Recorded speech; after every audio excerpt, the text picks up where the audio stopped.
మూవీని ఓపెన్ చేస్తే land line ఫోన్లో ఉన్న టైంలో స్వర్ణ అనే ఒక అమ్మాయి తన భర్త అనిరుద్ తో కలిసి వీళ్లకు పెళ్లైన 2 సంవత్సరాల తర్వాత వాళ్ళ అత్తగారింటికి బస్సులో వెళ్తుంటుంది. వీళ్ళిద్దరూ ప్రేమించి పెళ్లి చేసుకోవడంతో ఇన్ని రోజులు దూరంగా ఉన్నారు. ఇప్పుడు అనిరుద్ చెల్లెలికి నిశ్చితార్థమని ఇంట్లో వాళ్ళు పిలవడంతో వీళ్ళు ఊరికి వెళ్తున్నారు. కాబట్టి వీళ్లకు కొద్దిగా లోపల నర్వస్ గా ఉంటుంది. తర్వాత వీళ్ళు ఊరికి వెళ్లి బస్సు దిగితే వీళ్ళని పికప్ చేసుకోవడానికి ఎవరు వచ్చుండరు. దాంతో వీళ్ళు సర్లే వాళ్ళు ఏదన్నా పనిలో ఉంటారేమో అని టాక్సీ ఎక్కి ఇంటికి వెళ్తారు. ఇక అక్కడ అనిరుద్ తమ్ముడు వీళ్ళని చూసి పలకరించి ఇంట్లోకి తీసుకువెళ్తున్నప్పుడు అనిరుద్, మేము వస్తున్న విషయం నాన్నకు చెప్పావా అని అడిగితే విజయ్, చెప్దామనుకున్నాను కానీ మర్చిపోయాను, ఇప్పుడు చెప్తానులే అంటాడు. ఆ మాట వినగానే వీళ్ళకి నర్వస్ ఇంకా ఎక్కువైపోతుంది. తర్వాత వీళ్ళు అలానే లోపలికి వెళ్తే ఇంట్లో వాళ్ళు కొంతమంది వీళ్ళు వచ్చినందుకు హ్యాపీగా ఉంటే మరి కొంతమంది వీళ్ళకి ఇక్కడేం పని అని ఎలా చూస్తుంటారు. అప్పుడు విజయ్ వాళ్ళ నాన్న దగ్గరికి వెళ్తే ఆయన, నాకు చెప్పకుండా వాళ్ళని ఎందుకు పిలిచావని అడుగుతాడు. దానికి విజయ్, ఇంట్లో చెల్లెల ఫంక్షన్ కి పెద్ద కొడుకు లేకపోతే బాగుండదు కదా, అందుకనే పిలిచాను అని చెప్పేసరికి ఆయన కోపంగా, మీ ఇష్టంగా మీరన్నీ చేసుకున్నప్పుడు ఇప్పుడు మళ్ళా వచ్చి ఎందుకు చెప్తున్నావా అనేసి వెళ్ళిపోతాడు. ఈ కథ చూసిన అనిరుద్ స్వర్ణతో, మనం అనవసరంగా పిలవని ఫంక్షన్ కి వచ్చాము, ఇక ఎలాగో ఫంక్షన్ అయిపోయింది కదా, వెళ్దాం పదా అని పిలుచుకుని వెళ్తుంటే అనిరుద్ చెల్లి లక్ష్మి వచ్చి, ఏంటన్నా పెళ్లికి ఉండకన్నానే వెళ్ళిపోతున్నావు, ఉండు అని చెప్తుంది. అప్పుడు అతను లేదు వెళ్ళాలి అంటే అనిరుద్ అమ్మ వచ్చి, మీ నాన్నకు కోపం ఉంటే మేమేం చేశామో మా కోసం ఉండు అని చెప్తుంది. అప్పుడు స్వర్ణ సర్లే ఉందామనేసరికి అనిరుద్ దానికి ఒప్పుకుంటాడు. తర్వాత వీళ్ళు ఇక్కడే ఉంటారు. ఇక అనిరుద్ వాళ్ళది కొంచెం ట్రెడిషనల్ అండ్ టిపికల్ ఫ్యామిలీ.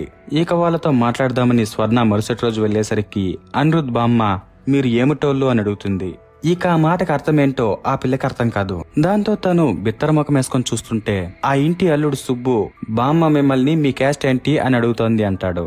అప్పుడు స్వర్ణ, నా చిన్నప్పుడే మా అమ్మ నాన్న చనిపోయారు, తర్వాత నేను ఒక అనాథాశ్రమంలో పెరిగాను, బహుశా వాళ్ళు బతుకునింటే మేము ఏమిటోలో తెలుసుండేది అని చెప్తుంది. అప్పుడు వాళ్ళు, సర్లే గాని నీకు వంటొచ్చా, పూజ చేయడం వచ్చా, పాలు పెతకడం వచ్చా, బట్టలు కుట్టడం వచ్చా అని ఒక బస్తా క్వశ్చన్స్ వెంటనే అడిగేసరికి ఆ పిల్లకి దిమ్మ తిరిగిపోతుంది. ఎందుకంటే తనకు ఇవేవి చేయడం రాదు. దానికి కారణం తను మోడర్న్ గా పెరగడం కాదు, తనకి ఎవరూ ఇవి నేర్పించలేదు. ఇంకా తను చాలా అమాయకురాలు, భయస్తురాలు. అందువల్లే తనకు దిమ్మ తిరిగిపోయింది. ఇక ఈ మూవీ పేరు మా ఇంటి బంగారం. Hello heroes, welcome back to the channel stories by గని.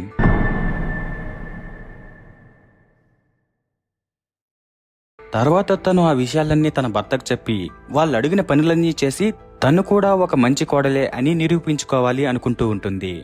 ఇక మరోవైపు అనిరుద్ నాన్న రామయ్యరాజు నెక్స్ట్ ఎలక్షన్స్ లో ఎవరికి సీట్ ఇవ్వాలో డిసైడ్ చేయడానికి వెళ్లేసరికి మధుసూదన్ రావు అనే అతను కొద్దిగా రౌడీయిజం చేస్తూ నాకే సీట్ కావాలనేలా బిహేవ్ చేస్తుంటాడు. కానీ రామయ్యరాజు అవేం పట్టించుకోకుండా ఎవరైతే యోగ్యులో వాళ్ళకే సీట్ ఇస్తామని చెప్పేసి రిటర్న్ వెళ్ళిపోతాడు. దాంతో మధుసూదన్ రావుకి రామయ్యరాజు మీద చాలా కోపం వస్తుంటుంది. ఇక ఇంకోవైపు విజయ్ డ్యూటీకి స్టేషన్ కి వెళ్లేసరికి స్టేషన్ కి ఒక ఫ్యాక్స్ వస్తుంది. అందులో 2 రోజుల తర్వాత సీఎం ఇక్కడికి మీటింగ్ కి వస్తున్నాడని ఉంటుంది. దాంతో వీళ్ళు ఆయనకి ఏ ఇబ్బంది లేకుండా సెక్యూరిటీని ఏర్పాటు చేయాలని చూస్తుంటారు. ఇక ఆ టైంలో మరోవైపు రాజమండ్రి సెంట్రల్ జైల్లో కర్ణ అనే ఒక ఖైదీ చాలా మంచివాడిలా ప్రవర్తిస్తుంటాడు. కానీ అతని మాటలు మాత్రం కొద్దిగా డీప్ గా ఒక సైకో సాడిస్ట్ క్రిమినల్ ఇలా ఉంటాయి.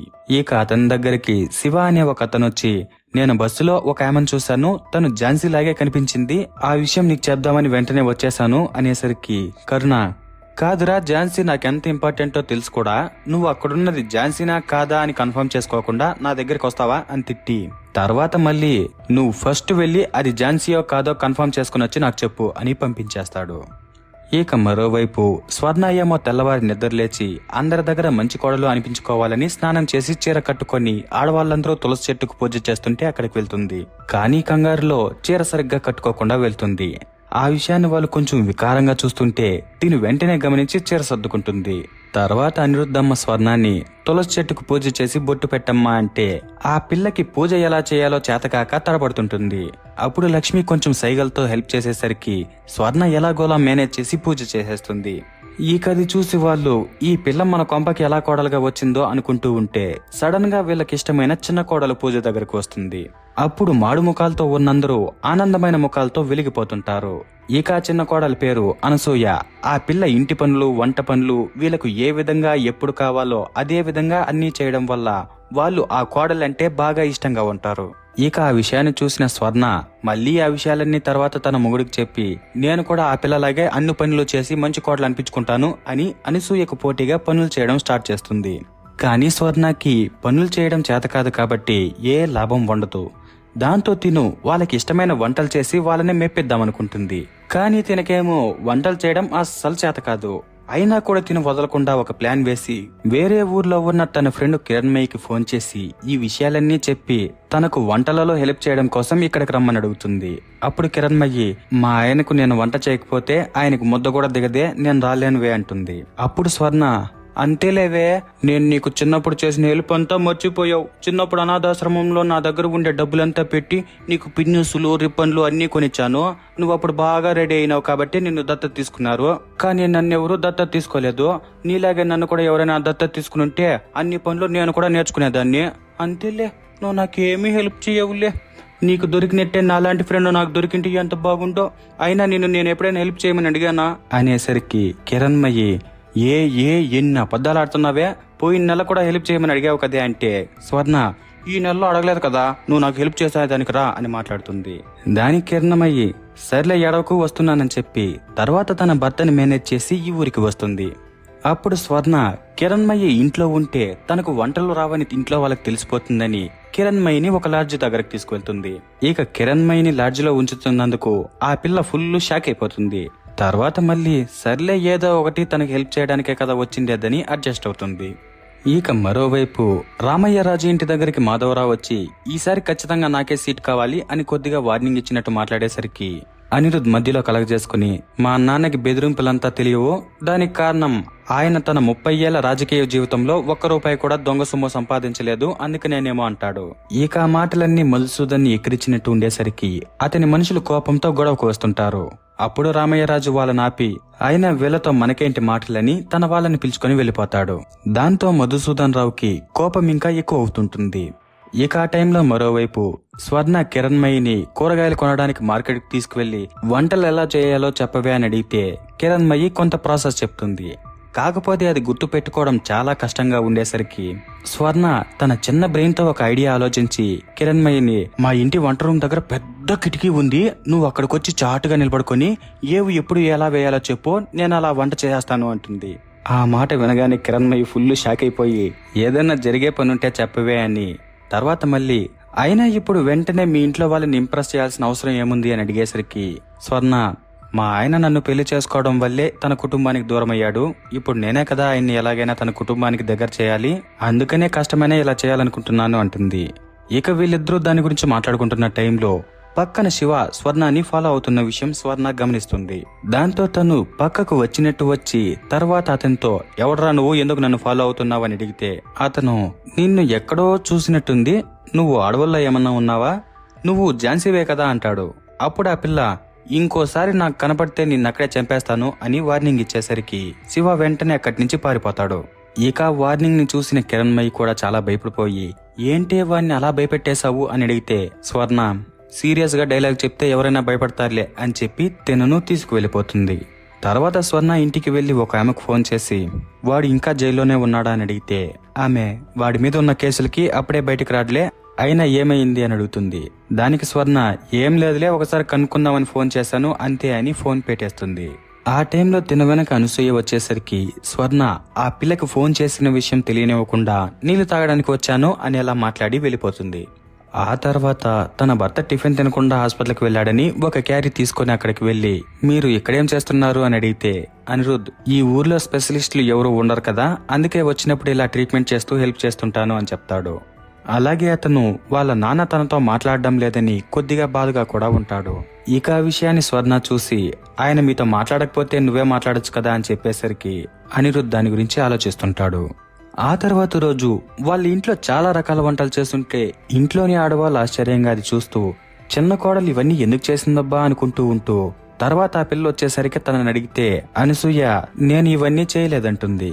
ఆ టైంలో పక్కన స్వర్ణ వచ్చి నేనే ఇవన్నీ చేశానంటుంది.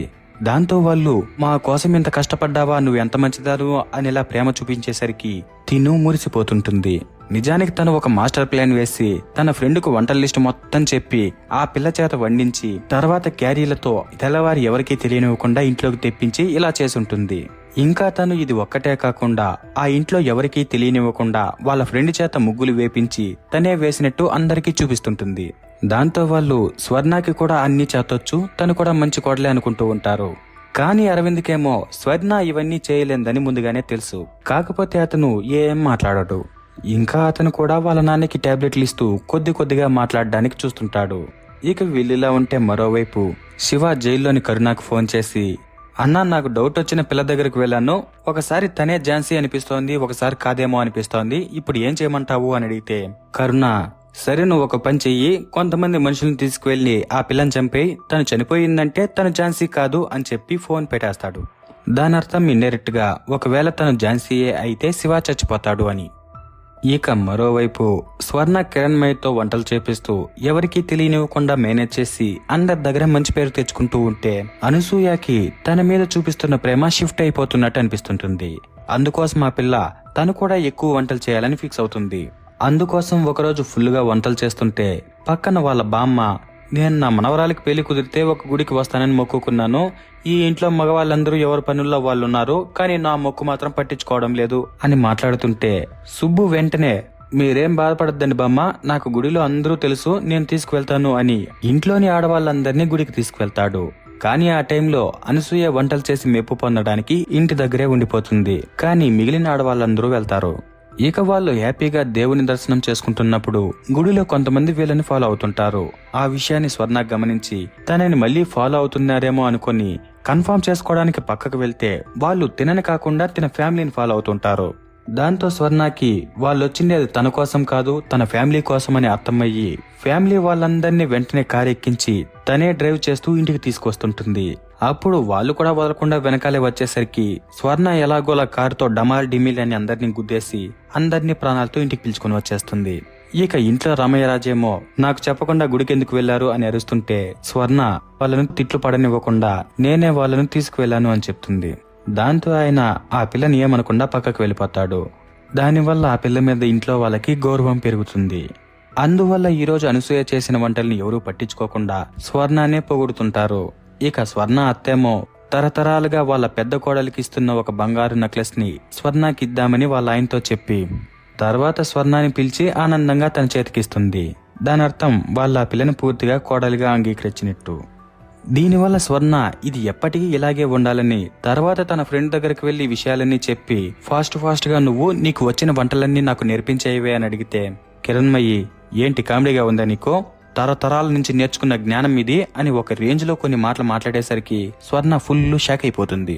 అప్పుడు కిరణ్మయ్యి మళ్ళీ కొంచెం కూల్ అయ్యి, సర్లే నాలా కాకుండా నీకు ఏదో ఒకటి నేర్పిస్తానులే అని చెప్పాక తర్వాత మళ్ళీ మామూలుగానే మరుసటి రోజు తెల్లవారుజామున కిరణ్మయ్యి వంట చేసి స్వర్ణకిచ్చి వెళ్ళిపోతుంది. ఇక అదే టైంలో శివ కొంతమంది మనుషులను పిలుచుకొని స్వర్ణాన్ని చంపడానికి వచ్చేసరికి స్వర్ణ అది గమనించి ఒక అట్లకాడు తీసుకుని వెళ్లి అది సొట్టపోయేలా వాళ్ళందరినీ కొట్టేసి మళ్లీ నా జోలికి రావద్దండని వార్నింగ్ ఇచ్చి పంపించేస్తుంది. అప్పుడు శివాని అతని ఫ్రెండు దెబ్బలు తిన్నలు సాల్లే పొదాం రారా అంటే శివ ఈ విషయాన్ని ఇలా వదలనని ఒక కత్తి తీసుకుని స్వర్ణాన్ని పొడి చేయడానికి ఇంట్లోకి పరిగెత్తుకుంటూ వస్తాడు. అప్పుడు సడన్ గా అతని కాలు అతనికి తగులుకొని కిందన పడి అతని కత్తి అతనికే గుచ్చుకొని చచ్చిపోతాడు. ఇక అది చూడగానే స్వర్ణకి మైండ్ బ్లాక్ అయిపోతుంది. తర్వాత వీణ్యేం చేయాలబ్బా అని ఆలోచించి ఫస్ట్ ఇంటి ముందర ఎందుకని పక్కకు లాక్ వెళ్తున్నప్పుడు కిరణ్మయ్యి చికెన్ చేశాను ఇంకోవే అని వచ్చి శివాని స్వర్ణ లాక్కు వెళ్లడం చూసి కళ్ళు తిరిగి కిందన పడిపోతుంది. దాంతో స్వర్ణ తర్వాత వీళ్ళిద్దరిని ఒక స్టోర్ రూమ్ లోకి తీసుకువెళ్లాక కిరణ్మయ్యని లేపితే కిరణ్మయ్యని లేచి పక్కన శివాని చూసి మళ్లీ స్రో తప్పి పడిపోతుంది. అప్పుడు స్వర్ణ మళ్లీ ఆ పిల్లని లేపి ఈసారి మాత్రం శివాని చూడనివ్వకుండా చేసి జరిగిన విషయం మొత్తం ఆ పిల్లకి చెప్పాక తర్వాత వీళ్ళిద్దరూ కలిసి శివాని ఒక గోనె సంచిలో వేసుకుని కారులో తీసుకువెళ్లి ఊరి బయట పడేసి ఇంటికి వచ్చేస్తారు. ఆ తర్వాత పొద్దుమొల్చాక అందరూ ఎవరి పనుల్లో వాళ్ళుంటే అనసూయ సుబ్బు ఇద్దరు ఈ అట్లకాడ ఎలా సొట్టపడిందబ్బా అని ఆలోచిస్తుంటారు. ఇక స్వర్ణ ఏమో ఆ విషయాన్ని చూసి చూడనట్టు ఉంటే ఆ టైంలో కిరణ్మయ్యి గేటు దగ్గరకు వచ్చి స్వర్ణతో నేను ఇక్కడ ఉండను ఇంటికి వెళ్ళిపోతున్నాను అని ఎలా సైగలు చేస్తుంటుంది.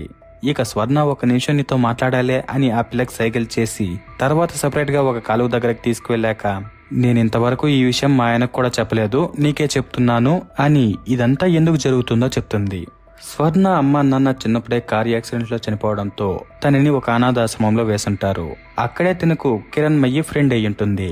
ఇక హాస్టల్ వార్డెన్ మంచివాడు కాదు. అతను కిరణ్మయిని ఒకలాగా చూస్తుండేవాడు. ఆ టైంలో స్వర్ణ ఆ పిల్లని కొద్దిగా ప్రొటెక్ట్ చేస్తుండేది. తర్వాత కిరణ్మయిని ఒక ఫ్యామిలీ వాళ్ళు దత్తత తీసుకున్నాక వార్డెన్ కళ్ళు స్వర్ణ మీద పడతాయి.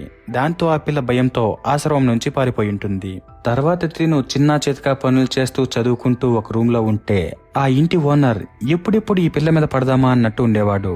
ఇక స్వర్ణ ఏమో చాలా అంటే చాలా భయస్త్రాలు కాబట్టి జీవితం మొత్తం భయపడుతూనే ఉండేది. అలా ఉన్నప్పుడు ఒకరోజు కొంతమంది నక్సలైట్లు పోలీసుల నుంచి తప్పించుకోవడానికి వీళ్ళు బిల్డింగ్ లో దక్కుంటారు. ఆ టైంలో వాళ్ళు మంచి చేస్తున్నారో చెడు చేస్తున్నారో పక్కన పెడితే వాళ్ళు నినాదాలు పాడుకుంటూ ధైర్యంగా ఉండేవాళ్ళు.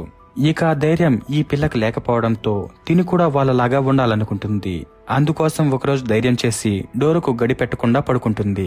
ఇక తను ఊహించని విధంగానే ఇంటి ఓనర్ లోపలికి వచ్చేసరికి తిను ధైర్యం తెచ్చుకొని కత్తితో అతన్ని బెదిరిద్దామనుకుని పొరపాటున అతన్ని చంపేస్తుంది. దానివల్ల తిను ఇంకా చాలా భయపడిపోతుంది. అప్పుడు సడన్ గా కరుణ అక్కడికి వచ్చి వీడు చనిపోయినందుకు బాధపడే వాళ్ళు 4 ఆనందపడే వాళ్ళు 20 మంది, కాబట్టి నువ్వేం బాధపడకు భయపడకు, మాతో పాటు వచ్చేలా ఉంటే రా అని అడుగుతాడు. అప్పుడు స్వర్ణ తనకెవరూ తోడు లేరు కాబట్టి వీళ్ళన్నా తోడుగా ఉంటారని వాళ్ళతో వెళ్ళిపోతుంది.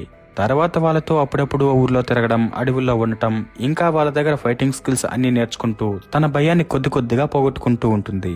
అప్పుడే తినకు కరుణ ఝాన్సీ అనే ఒక పేరుని పెట్టుంటాడు. ఇక అంతా బాగానే ఉంది అనుకుంటున్నప్పుడు ఒకరోజు కరుణ మంచివాడు కాదు, తన అవసరాల కోసం వీళ్ళందరినీ వాడుకుని మోసం చేస్తూ అతను చేసిన తప్పులకి వీళ్ళందరినీ నిందిస్తున్నాడని తెలిసినప్పుడు ఆ పిల్లకి మళ్లీ భయం మొదలవుతుంది. దాంతో తిను అతని నుంచి పారిపోదామనుకుంటుంది. కానీ ఆ విషయాన్ని కరుణ గమనించి ఆ పిల్లని ఎక్కడికి పంపించనివ్వకుండా నిఘా పెట్టడం స్టార్ట్ చేస్తాడు. ఇంకా అతను తనను ఎదిరించిన వాళ్ళని చంపేస్తుంటాడు. అది వీళ్ళలో వాళ్ళైనా సరే బయట వాళ్ళైనా సరే ఎవరిని వదలడు, అందరినీ చంపేస్తుంటాడు.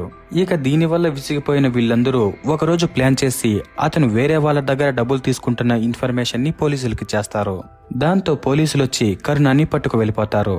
అప్పుడు కరుణ తన వాళ్ళని కాపాడుతూ తను పోలీసులకు దొరికిపోయాను అని మైండ్ లో అనుకుంటూ వీళ్ళ మీద ఏ డౌటు పడకుండా జైలుకు వెళ్లిపోయి ఉంటాడు.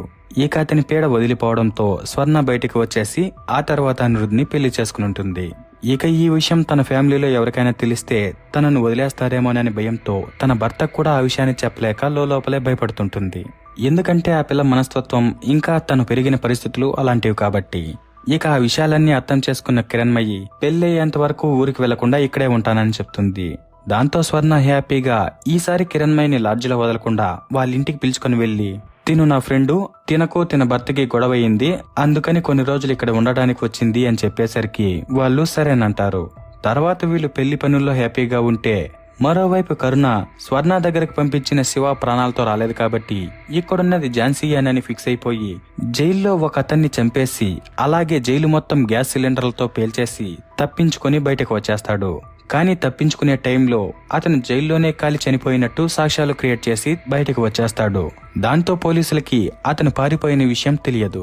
తర్వాత కరుణ స్వర్ణ ఉన్న ఊరికి వచ్చి ఒక ఆటోలో అతను వాయిస్తో ఒక నినాదాన్ని వినిపించేసరికి ఆ పిల్లకి కరుణ ఇక్కడికి వచ్చాడని అర్థమవుతుంది. దాంతో తను ఆటోను ఫాలో చేసుకుంటూ వెళ్లి ఆటోలోని వాళ్ళని కొట్టి కరుణ నది దగ్గర ఉన్న విషయం తెలుసుకొని చెప్పి సచ్చుంటే నేనే వచ్చుంటాను కదా, ఇంత డ్రామా అవసరమా అని వాళ్ళని తిట్టి తర్వాత నది దగ్గరికి వెళ్లి కరుణతో నాకు పెళ్ళయ్యింది, నేను ఆ జీవితాన్ని వదిలేస్తాను, నువ్వు నన్ను వదిలేయి అని చెప్తుంది. అప్పుడు అతను నేనింత దూరం వచ్చింది నీకోసమే అని చెప్పి తర్వాత మళ్ళీ సర్లే అని వదిలేసి వెళ్ళిపోతాడు. కానీ రాత్రికి మందు తాగేసి ఆ పిల్లని వదలడం ఇష్టం లేక మళ్లీ ఎలాగైనా తనని దక్కించుకోవాలి అనుకుంటాడు.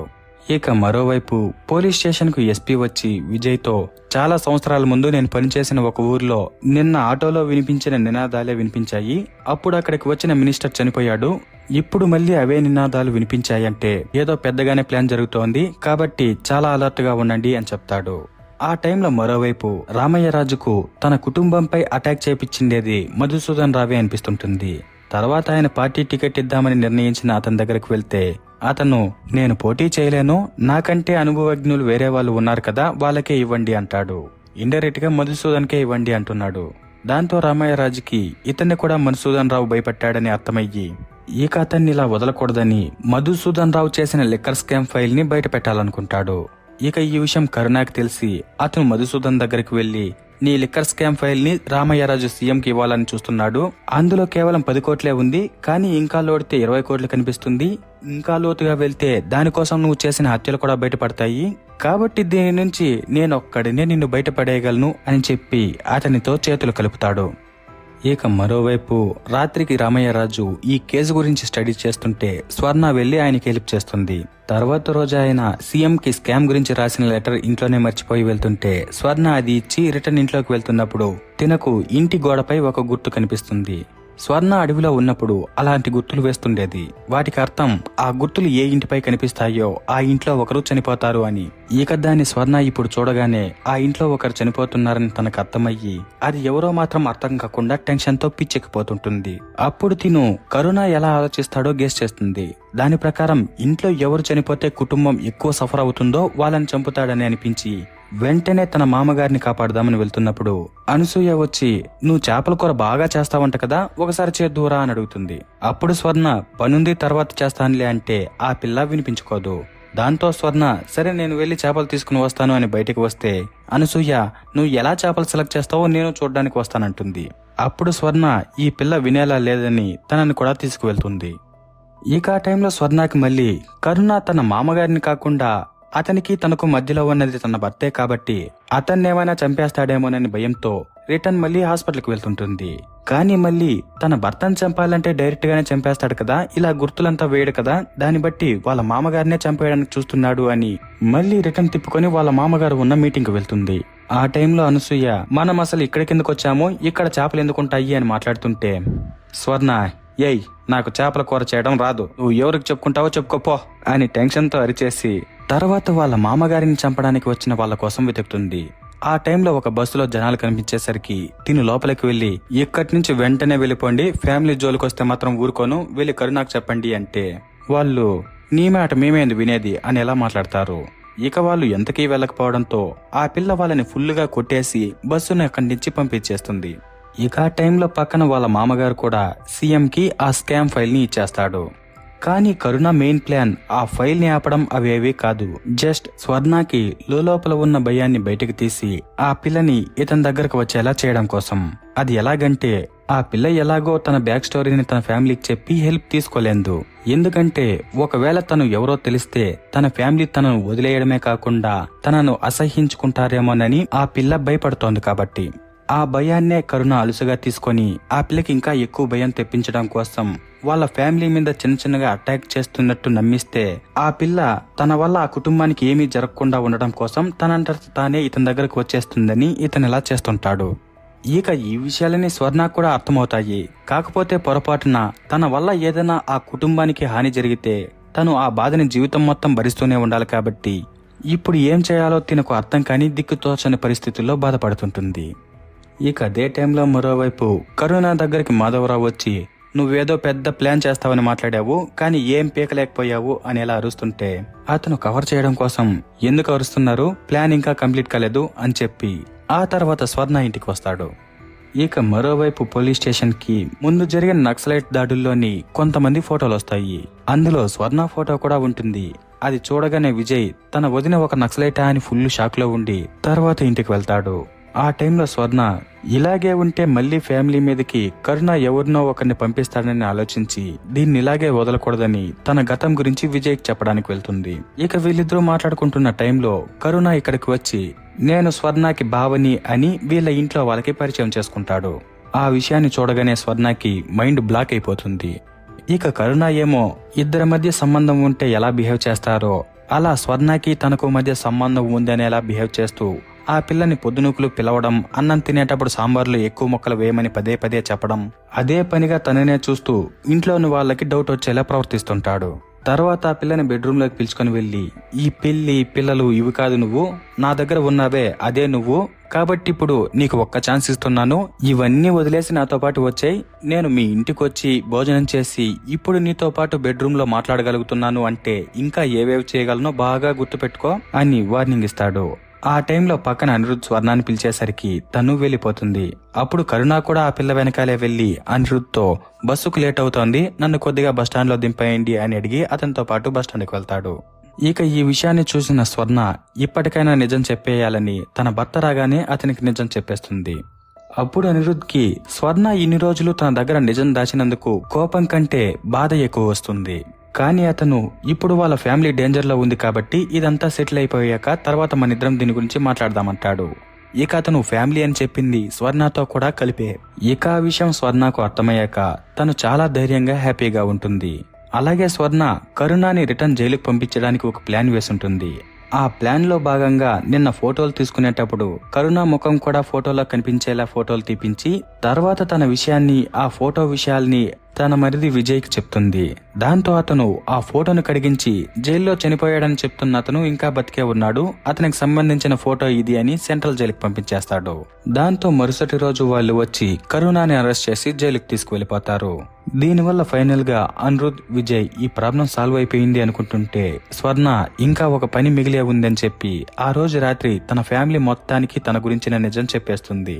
అలాగే నిజం దాచడానికి కారణం కూడా చెప్పేసరికి వాళ్ళ ఫ్యామిలీ వాళ్ళు ఎలాగైతేనేం మా కుటుంబానికి మహాలక్ష్మి లాంటి కోడలు రావాలనుకున్నాం, కానీ నీ వల్ల ఈ కుటుంబానికి ఇప్పుడు ఆపద ఉంది అనేలా ఉంటే వాళ్ళ మామగారు మాత్రం మొన్న నా మీద కక్షతో నా రాజకీయ శత్రువులు అటాక్ చేశారు, దాని అర్థం నేను కూడా ఈ కుటుంబానికి అవసరం లేదా అని అడిగి అన్ని ఇండ్లకు మహాలక్ష్మి రానవసరం లేదు, కాళిక అమ్మవారు కూడా దేవతే అనేలా మాట్లాడేసరికి వాళ్ళు ఫైనల్ గా స్వర్ణ ఎలాగుందో అలాగే అంగీకరించి జరిగిందేదో జరిగిపోయింది అని హ్యాపీగా ఉన్నప్పుడు మరోవైపు కర్ణ జైలుకు వెళ్తూ పిన్నిస్తో సంఖ్యలు విడిపించుకొని అక్కడ ఉన్న వాళ్ళందరినీ కొట్టేసి ఇక స్వర్ణ ఎలాగో తనంతట తానే రావడం లేదు కాబట్టి బలవంతంగానైనా లాక్కుని పోదామని కొంతమంది మన్సూదన్ రావు మనుషుల్ని పిలుచుకొని ఇక్కడికి వస్తాడు.